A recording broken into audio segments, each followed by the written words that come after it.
Episode 5 की starting में हमें दिखाया जाता है भाई 4-5 लोगों को मारा जा रहा है और वैसे एक बंदा वहाँ से भाग रहा होता है, वो जरूर चिल्ला रहा होता है हेल्प मी। फिर हमें वो बंदा दिखाया जो उनको मारा, जिसका नाम है रिपर ऑफ द मूनलाइट, और उसके पास है एक भाई शिकिगामी, का नाम है क्रोकी शिकिगामी, और उसके पास एक डिवाइन पावर है। बट डिवाइन पावर मतलब ऐसी है कि लाइक जो भी उसकी आंखों में देखेगा वो उसकी आत्मा छीन लेगा।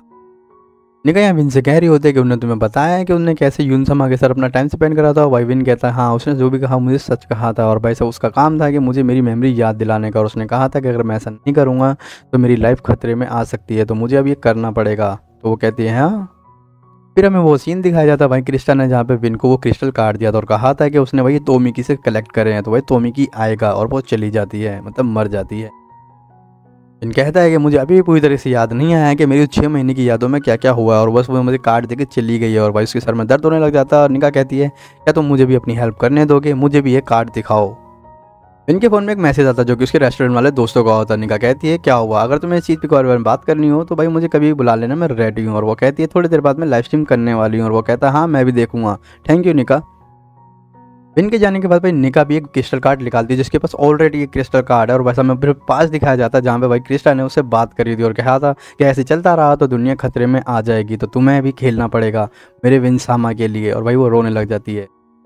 निका को अभी भी यहाँ समझ में कुछ नहीं आ रहा, और वो कहती है इसका मतलब क्या है क्रिस्टा जो तुम चली गई मुझे छोड़ के। और भाई से यहाँ पर हमें रेस्टोरेंट में दिखाया जाता है विन अपने दोस्त से बात कर रहा होता है। उसका दोस्त कह रहा होता है क्या तुम क्रिस्टा और निका से दोनों से डेट कर रहे हो, ऐसा लगता तो नहीं है पर फिर तुम मुझे बता सकते हो। और वो कहता है आखिर तुम मुझसे ऐसे पूछ क्यों रहे हो।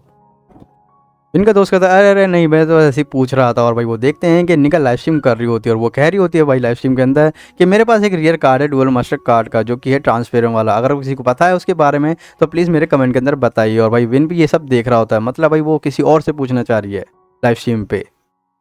इनका दोस्त कह रहा होता है शायद मैंने ये सब पहले भी सुना है जो निका बता रही है इस ट्रांसफर कार्ड के बारे में, शायद मेरे को भी पता है ये कौन है और कौन ऐसा जानता है। और वो विन कहता है तुम किसे जानते हो, वो कहता है हाँ एक ऐसा बंदा है। इनका दोस्त फिर उन्हें एक ऐसी जगह ले आता है। भाई विन कहता है कि ये तो एक कार्ड शॉप की जैसे लग रही है, बट मैंने इसे कभी देखा नहीं। वो कहता है ये सिर्फ एक मेंबरशिप वालों के लिए, और भाई साहब यहाँ पर मुझे मालूम है कि उससे पक्का जरूर इस ट्रांसफर कार्ड के बारे में मालूम होगा। और भाई साहब निका कहती है क्या तुम्हें सच में डुअल मास्टर कार्ड के बारे में कुछ मालूम है, और वो कहता है हाँ क्यों नहीं। विन का दोस्त भाई अपनी आंख स्कैन करता है और गेट खुल जाता है। विन कहता है हम यहाँ पे मेंबर नहीं है तो हमारा आना अलाउड है ना यहाँ पर। वहाँ पे एक लाल टी शर्ट वाला खड़ा होता है, उनकी बात सुन लेता है, और वो कहता है हे बच्चे, वो निका को देख के कहता है हे बच्चे तुम जरा अपने फेस को देखो, तुम काफ़ी बच्चे लग रहे हो, 1 ईयर ओल्ड बच्चे को हम यहाँ पे नहीं आने दे सकते। तो विन कहता है हम लोग इसके साथ आए हैं।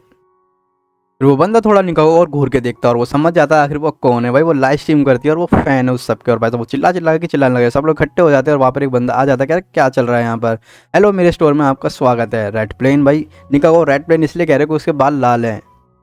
निका भाई यहाँ पर स्टोर को देख के हैरान होती है क्योंकि वहाँ पे सारे लोग कार्ड खेल रहे होते हैं, और भाई से वो बंदा कह रहा होता आखिर तुम वही हो ना विन सामा, मैंने तुम्हारे बारे में सुना था, तुम काफ़ी स्ट्रॉन्ग और मैं काफ़ी क्यूरियस था तुम्हें देखने के लिए भी। और भाई साहब निका वहाँ पे आ जाती है, मैं भी बहुत क्यूरियस हूँ इस जगह को देखने के लिए, आखिर ये स्टोर किसका है। और वो कहता है कि ये सब हाई स्कूल के बच्चों के लिए है। इनका दोस्त कह रहा होता है कि दासी ने बहुत सारे टूर्नामेंट जीते हैं डुअल मास्टर कार्ड के, और भाई साहब वो सर्वाइवल टीम में भी रहा है। वो कहता है हाँ मैंने जीते तो हैं, और मेरी टीम अभी भी सर्वाइवल टीम में है। और फिर अभी लड़की की आवाज़ सुनाई देती है जो कि कह रही होती है हे द स्ट्रॉन्गेस्ट वन याहू। फिर हम देखते हैं वहाँ पे एक लड़की आ जाए जिसका नाम है यूमी, और भाई साहब दासी कह रहा होता है कि यूमी तुम ठीक तो हो ना, तुम्हारे साथ थोड़े दिन पहले जो कुछ हुआ तुम ठीक तो है ना। भाई यूमी का हाथ कट चुका है, उसके साथ कुछ सीन हो चुका है। तो वो कहता है दासी कि तुम्हारा पार्टनर होने के नाते मैं तुमसे ये पूछना चाहता हूँ क्या तुम सच में ठीक हो। वो कहती है हाँ मैं सच में ठीक हूँ। यूमी भी इनको देख के कहती है तुम तो काफ़ी क्यूट हो। और भाई उसका दोस्त कह रहा होता है कि हाँ ये सच में बहुत क्यूट है और ये स्ट्रॉन्ग भी है काफ़ी डुअल मास्टर कार्ड में, बट थोड़े दिन पहले ही मैंने इसको हराया था। तो वो कहती है अच्छा सच में। तो वो कहती है क्या तुम मेरे साथ मैच करोगे। विन कहता है कि मैं यहाँ पे लड़ने नहीं आया हूँ, मुझे तो बस मैं इनसे तो कुछ पूछना था। निका कहते हैं हाँ हमें भी होगा, हमारे पास ज़्यादा टाइम नहीं है, हमें जल्दी ही जाना है। और वैसे यहाँ पे यूमी कहती है अगर तुम हमसे लड़ोगे तो हम दोनों तुम्हें कुछ भी बताने के लिए राजी हैं। और वैसे दासी भी यहाँ पे कहता है कि हाँ मैं चाहता हूँ तुम मुझसे चैलेंज करो, और चाहता हूँ कि मैं तुम्हारी पावर देखूँ और तुम्हारे कार्ड भी। और वैसे यहाँ पे उसका दोस्त कह रहा होता है कि हाँ तुम लड़ सकते हो विन, कोई दिक्कत नहीं है। तो भाई निका भी कहते हैं विन फाइट। फिन कहता है कि मेरे पास अब कोई चॉइस नहीं है तो मुझे करना ही पड़ेगा ये तो वो कहती है ठीक है। फिर हमें पुराना बंदा दिखाया जाता है, और भाई साहब वो रिपर ऑफ द मून के भाई से सीने में चाकू मारता है। वो सोचता है कि वो मर गया और हंसने लग जाता है, कहता है कि मेरे आगे मौत का भगवान कोई भी नहीं है। और भाई साहब यहाँ पे रिपर ऑफ द मून भाई चाकू निकाल के साइड में फेंक देता है। भाई वो बंदा फिर से एक चाकू निकाल लेता है और उसके भाई फेंक के मारता है। इतने में भाई वहाँ पे एक मॉन्स्टर आती है जो हंटर के साथ होती है, और वो बचा लेती है रिपर ऑफ द मून को, भाई जिसका नाम है मारोमिया उस मॉन्स्टर का नाम। और भाई साहब रिपर ऑफ द मून भी कहता है मारोमिया, और भाई साहब वो उस लड़के को मार देती है। फिर हम देखते हैं भाई रिपर ऑफ द मून को जो कि भाई ब्रिज के ऊपर खड़ा हुआ, उसके भाई कंधे पे एक बर्ड बैठ जाती है और वो बर्ड को छोड़ देता है किसी को ढूंढने के लिए। और भाई साहब देख तो बड़े गुस्से में रहा है ये हमें। फिर हम देखते हैं यूमी को, जो कि काफ़ी हैरान है भाई, विन ने यहाँ पे यूमी और दासी को दोनों को हरा दिया। सब लोग यहाँ पे हैरान है, पता नहीं कैसे वो जीत गया भाई। यूमी कहती है मुझे लगा नहीं था तुम इतने स्ट्रांग हो गए, चलो पूछो तुम्हें क्या पूछना है हमसे। विन फिर अपना कार्ड निकाल के दिखाता है, कहता है देखो इसे, और भाई वो दोनों देख के चौंक जाए, कहता है ये तो बहुत अमेजिंग कार्ड है, इसलिए तुम मैनेजर को ढूंढ लेते हैं। हाँ बट हमें भी इसके बारे में कुछ नहीं मालूम। उसका दोस्त कहता है कि हाँ मैंने भी पहली बार ये कार्ड देखा है, मुझे भी इसके बारे में कुछ नहीं पता। तो दासी कहता है विन आखिर ये कार्ड तुम्हें कहाँ से मिला। विन यहाँ पे कुछ बोल नहीं पा रहा होता, इतने में भाई निका के फ़ोन में एक मैसेज आता है। वो कहती है कि रात के 8 बज गए, मेरी माँ मुझ पर गुस्सा करेगी तो मुझे जाना पड़ेगा। और भाई साहब वहाँ पे यूमी कहती है कि हम विन को बाद में भेज देंगे। वो कहती है नहीं, विन और मेरा डायरेक्शन एक ही है, तो हम एक ही रास्ते पे जाएंगे, तो इसके लिए ओके।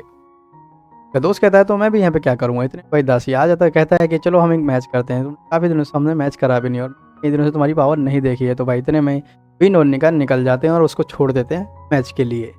निका यहाँ पे थोड़ी परेशान होती है क्योंकि उसकी माँ का भाई गुस्सा हो जाती है ना, वो लेट हो जाती है। तो भाई उसकी हम देखते हैं उसकी माँ वो पहुँच गए, उसकी माँ कहती है तुम काफ़ी लेट हो। फिर भी बार विन को थैंक यू कहती है क्योंकि भाई उसने उसको घर छोड़ दिया। भाई निका कहती है चलो कल मिलते हैं। उसकी माँ कहती है निका मैंने तुम्हारे लिए खाना बनाया है तो पी को। और भाई सब निका कहती है विन जरा संभल के जाना। विन फिर अपने घर में आ जाता है और भाई वो निका की फैमिली को देख के सोचता है कि आज उसके पास भी ऐसी फैमिली थी या नहीं। फिर उसको किस तरह की बात आया थी क्योंकि किसी ने उससे कहा था कि वो इस दुनिया से नहीं है, और वो सोचता है क्या सच में। और भाई इतने में उसको एक फ़ोन आता है जो कि उसके दोस्त का होता है। वो कहता है हे विन क्या तुमने मौसी मौसी का मैच देखा है? मैंने तो नहीं देखा है बट बहुत अच्छा है और मुझे लगता है कि निका को वो पसंद है, तो क्या तुम मेरे लिए उसे ढूंढोगे उस मैच के बारे में, और हाँ अगर मिल जाए तो मुझे बताना। वो कहता है ये ऐसा पता तो नहीं है बट हाँ सच है। तो कहता है ठीक है तुम ढूंढ लेना मेरे लिए। इनको एक कॉल आता है जिसको भाई पता नहीं होता और वो अनजान बंदा होता है। वो कहता है तुम्हें अपने बारे में अभी तक कुछ नहीं मालूम, तो तुम्हें अपने ऊपर शर्म करनी चाहिए, तो अगर तुम्हें कुछ जानना है तो तुम्हें ये करना चाहिए। और फिर पिन के फ़ोन पे एक मैसेज आता है जिसमें एक भाई पासपोर्ट टाइप का होता है। ये पासपोर्ट एक तरीके का फेक पासपोर्ट, और उसके अंदर भाई यहाँ पे लिखा हुआ है कि एक ये वेब सर्विस है, मतलब एकदम ख़राब और ख़तरनाक है और भाई डीमन लॉर्ड का है। और इसमें लिखा हुआ है कि यहाँ पे इंसानों के पार्ट भी बेचे जाते हैं। इनको यहाँ पे कुछ समझ नहीं आ रहा होता आखिर ये किस तरीके का सर्वर है और क्या चीज़ है। और भाई इतने में भाई न्यूसी आ जाता है, वो कहता है कि यहाँ पर मर्डर करके लोगों के पार्ट बेचे जाते हैं, मतलब कुछ भी बेचा जा सकता है। ये ऐसे ब्लैक मार्केट ही समझ लो एक तरीके का। फिर भाई स्टोर को चेक करने लग जाता है और भाई उसको दिखाई देता है कि उसमें क्रिस्टल कार्ड होता है जो कि भाई 1500 करोड़ का मिल रहा होता है, 1500 करोड़ येन का। और भाई सब वो चौंक जाता है और वो कहता है आखिर तुम्हें ये कार्ड कैसे मिला, तुम कैसे बेच सकते हो। और वो कह रहा होता है कि हाँ हम बेच रहे हैं और अगर तुम्हारे पास 1500 बिलियन है तो हमारे पास आ जाना। तो भाई सब वो कहता है 1500 बिलियन, और वो कहता है अगर मैं तुम्हें अच्छा लग रहा है तो मैं तुमसे कल मिलता हूँ, ओके बाय। फिर रात हो जाती है और भाई से दो पुलिस वाले देख रहे होते हैं कि दो गाड़ियां हवा में उड़ रही होती है और उन्हें पता नहीं कैसे हो रहा होता है। बट वहाँ पर भाई एक मॉन्स्टर होता है, वो ऑलरेडी वो कार डुअल मास्टर कार्ड के उसमें आ चुकी होती है। और भाई हमें दिखाया जाता है यहाँ पर रिवर ऑफ द मून, और उसके एक बड़ा सा मॉन्स्टर जिसका नाम है कुरोशिमोगामी, कुरोकी शिरोमोगामी, समझ रहे हो यही है। इसकी आंखों में देखो ये तो भाई सब खत्म, समझ रहे हो ना। निका भी इनसे कहते हैं आखिर तुमने इतनी जल्दी वेटिंग क्यों अरेंज करी। वो कहते हैं कि नहीं मैं रोक नहीं सकता था इसलिए मैंने करी। और उनको एक आवाज़ सुनाई देती है जो कि कह रहा होता है हे तुम ठीक हो तुम ठीक हो। और भाई वो जाके देखते हैं कि वहाँ पे भाई 4-5 बंदे मरे होते हैं या भाई उनको सब कुछ हो रखा होता है। और भाई साहब देखते हैं कि वहाँ पे दासी भी होता है जो कि उन लोगों से पूछ रहा होता है क्या तुम ठीक हो, क्या तुम ठीक हो। और भाई साहब वहाँ पे निका कहती है हे दासी, तो वो कहता है निका तुम यहाँ पर आ गई आखिर। फिर इसी हड़बड़ी में देखता है कि उसका दोस्त भी वहाँ पे पड़ा होता है और उसके भाग के पास जाता है और कहता है कि तुम ठीक हो। और यहाँ पे निका भाई दासी से पूछती है आखिर तुम यहाँ पे क्या हुआ, तुम यहाँ पे कैसे। वो कहता है मैं भी अभी रिसेंटली आया हूँ, मुझे नहीं मालूम यहाँ पे क्या हुआ है इन लोगों के साथ। विन और निका भाई हॉस्पिटल में बैठे होते हैं और वहाँ पे भाई एक डॉक्टर से बंदा पूछ रहा होता है आखिर हम एक्सप्लेन कैसे करेंगे लोगों को कि यहाँ पे क्या हुआ है। और उतने में भाई साहब विन के दोस्त का फादर भी आया था और वो कहता है कि आगे मेरे बेटे को क्या हुआ। और वो कहता है कि मुझे नहीं मालूम आखिर तुम्हारे बेटे को क्या हुआ है, उसका ना कोई खून निकला है ना ही उसके शरीर पर कोई चोट का निशान है। बट यहाँ पे आज सुबह से जितने भी पेशेंट आए हैं सबके दिल निकले हुए हैं और वो फिर भी सांस ले पा रहे जिंदा हैं, वो कैसे पता नहीं। और भाई विन और निका थोड़ा हैरान है इस बात को लेकर। इतने वहाँ पे यूमी आया थी, यूमी कहती है लगता है उसे दोबारा देखा गया। निका कहती है किसे दोबारा देखा गया। वो कहती है गॉड ऑफ डेथ, लगता है वो अपने काम के लिए निकल गया और उसी ने ये सब किया हुआ है और थोड़ा संभल के रहना। और इतने में हमें दिखाया जाता है विन के दोस्त की बॉडी को जिसके अंदर भाई कुछ सेल्स होते हैं जो कि उसे करप्ट करना चाह रहे हैं, समझ रहे हो। मर चुका है, दिल नहीं है उसके अंदर, फिर भी उसे करप्ट कर रहे हैं भाई। यहाँ पे भाई यूमी आ चुकी है, पुलिस वाले से पूछताछ कह रही मैं आपसे कह रही हूँ कि हॉस्पिटल की सिक्योरिटी टाइट कर दीजिए, मैं आपको कह रही हूँ समझ जाओ, बच्चों को दिक्कत होने वाली है बहुत ज़्यादा और मैं नहीं चाहती दोबारा ऐसा कुछ हो। वहाँ पे एक पुलिस इंस्पेक्टर आ जाता है, वो कहता है कि मुझे ऐसा लगता है कि ये काम ग्रीम रिपर का है। वो पुलिस वाला कहता है तुम इस गार्ड को तंग मत करो, हम देख लेंगे सब कुछ। वो कहती है बाप तो बाप बच्चे भी गुजर रहे हैं, तुम समझ क्यों नहीं रही हो। वो कहता है कि तुम यहाँ से जाओ और गार्ड को छोड़ दो, हम देख लेंगे। हॉस्पिटल के भाई रिपोर्टर खड़े होते हैं, जिनको पता नहीं होता वो क्या कहते हैं वहाँ पे भाई, सब लोग कह रहे होते हैं कि हमारे बच्चों को कुछ हुआ है, उन्हें नहीं पता, हमारा सारा पैसा खर्च हो चुका है भाई। इतने में हमें कहता है इनका दोस्त जो कि भाई जाग चुका है, समझ रहे हो, जाग चुका है। और भाई यहाँ पर हम देखते हैं 5 बंदे, मतलब वो सारे बच्चे जो भी खत्म हुए थे वो इनके दोस्त को मिलाकर, भाई एक बंदा है जो उनको लेके जा रहा है और वो कहता है चलो अब चलते हैं। फिर हम देखते हैं विन को जो अपने रूम के अंदर सोच रहा होता है आखिर इस दुनिया में क्या चल रहा है, वो यूमी की बात को याद करता है, वो कहती है ये काम है गॉड ऑफ डेथ का, और जो वही वो काम पे निकल चुका है। अब भाई वो भी कहता है शिकिगामी, मतलब शिकिगामी, ग्रीम रिपर और गॉड ऑफ डेथ ये एक ही वर्ड है, समझ रहे हो भाई लोगों। और ये है अपना ripper of the moon light, जो कि भाई शिकिगामी को करता है, और ये भी लास्ट में एक ही वर्ड कहता है शिकिगामी नाउ। भाई यहाँ पे हमारा एपिसोड 5 खत्म होता है। भाई मज़ा आया नहीं है भाई, मज़ा आया तो भाई प्लीज़ कमेंट कर देना, सब्सक्राइब कर देना, और हाँ कमेंट करके ये बताना आपको मज़ा बिल्कुल कितना आया भाई, समझे, मुझे भी थोड़ा ना मोटिवेशन मिलता है। और सब्सक्राइब जरूर कर देना। और हाँ मैं आपको एक चीज़ बता दूँ, ये है ripper of the moon light, समझ रहे हो। टॉमी की बंदा अलग है, जो क्रिस्टियाना बोला था ना कि उसने जहाँ से कलेक्ट करे थे कार्ड, वो जो जिसने ऐप दिया है इनको, वो बंदा है टॉमी की, जहाँ तक है। क्योंकि भाई क्रिस्टा ने भी जितने भी क्रिस्टल कार्ड कलेक्ट करे हैं, और मेरे ख्याल से मर्डर करके ही ये लोग क्रिस्टल कार्ड कलेक्ट करते हैं, नई पावर कलेक्ट करते हैं, नए मोस्टर कलेक्ट करते हैं। तो भाई आगे बहुत बढ़िया सीन होने वाला है एपिसोड 6 के अंदर, तो बने रहना, सब्सक्राइब करके रहना, एंजॉय करो।